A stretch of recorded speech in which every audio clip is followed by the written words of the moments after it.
15 दिन से घर बैठे हुए थे तेजस्वी यादव कि जब तक मुझे मुख्यमंत्री के पद के उम्मीदवार के रूप में घोषित नहीं किया जाएगा, प्रचार करने नहीं जाऊंगा। और कांग्रेस पार्टी को करना पड़ा। और राहुल गांधी इतना नैतिक साहस नहीं जुटा पाए कि उस कार्यक्रम में आए, उस प्रेस कॉन्फ्रेंस में आए। तो केवल तेजस्वी नहीं, जो मैंने पिछले वीडियो में कहा, यहां तक कि मुकेश सहनी को भी डिप्टी सीएम घोषित करना पड़ा। यह है कांग्रेस पार्टी और उसके नेता की हैसियत आज की राजनीति में, गठबंधन की राजनीति में। कभी पार्टी के अंदर क्या हैसियत है उसकी भी बात करेंगे। कर्नाटक से वो खबरें आ रही हैं, उस पर आपका भी ध्यान होगा, उस पर फिर किसी दिन बात करेंगे।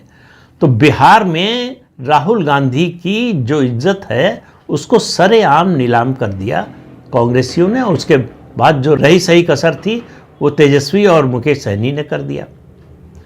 तो बिहार में इतना बड़ा स्टेक लगा हुआ है राहुल गांधी का। 16 दिन की यात्रा निकाली थी उन्होंने। आजकल वो वोट चोरी की बात नहीं कर रहे हैं, एसआईआर का मुद्दा नहीं उठा रहे हैं, वोट अधिकार यात्रा की भी बात नहीं कर रहे हैं।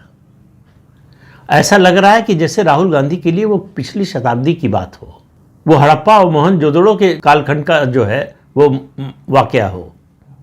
तो उसकी बात उन्होंने छोड़ दी है, वो उनकी मर्जी है भाई, कौन सा मुद्दा उठाएं कौन सा नहीं उठाएं। तो आप देखिए कि राहुल गांधी स्वदेशी को किस तरह से बढ़ावा दे रहे हैं। अब प्रधानमंत्री नरेंद्र मोदी ने तो कभी इमरती की बात की नहीं, लड्डू की भी बात नहीं की। राहुल गांधी को देखिए, हरियाणा में चुनाव था तो जलेबी की फैक्ट्री लगवाने की घोषणा कर दी कि अब जलेबी की फैक्ट्री लगेगी। अब इस तरह के विचार केवल विजनरी लोगों के मन में आ सकते हैं। उनके मुकाबले कहां टिकते हैं प्रधानमंत्री नरेंद्र मोदी। ऐसा कोई विजन ही नहीं है कि जलेबी की फैक्ट्री लगवा दें। अब जल्दी ही आपको सुनने को मिल सकता है कि इमरती की फैक्ट्री लगेगी।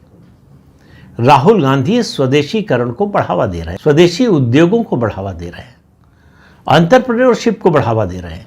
आज तक भारत में किसी नेता ने ऐसा सोचा नहीं है। उनके तथाकथित नाना और वास्तव में उनके पिता के नाना जवाहरलाल नेहरू भी ये नहीं सोच पाए, उनकी दादी इंदिरा गांधी भी नहीं सोच पाई, उनके पिता राजीव गांधी भी नहीं सोच पाए, और सोनिया गांधी तो चूंकि भारत की है नहीं, तो उनके लिए सोचना, उनसे अपेक्षा करना कि वो भारतीय संस्कृति के बारे में सोचेंगी, ये थोड़ा ज़्यादा हो जाएगा।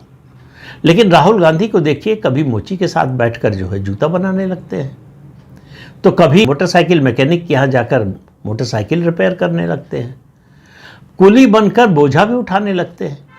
अब ऐसा नेता कहाँ मिलेगा आपको।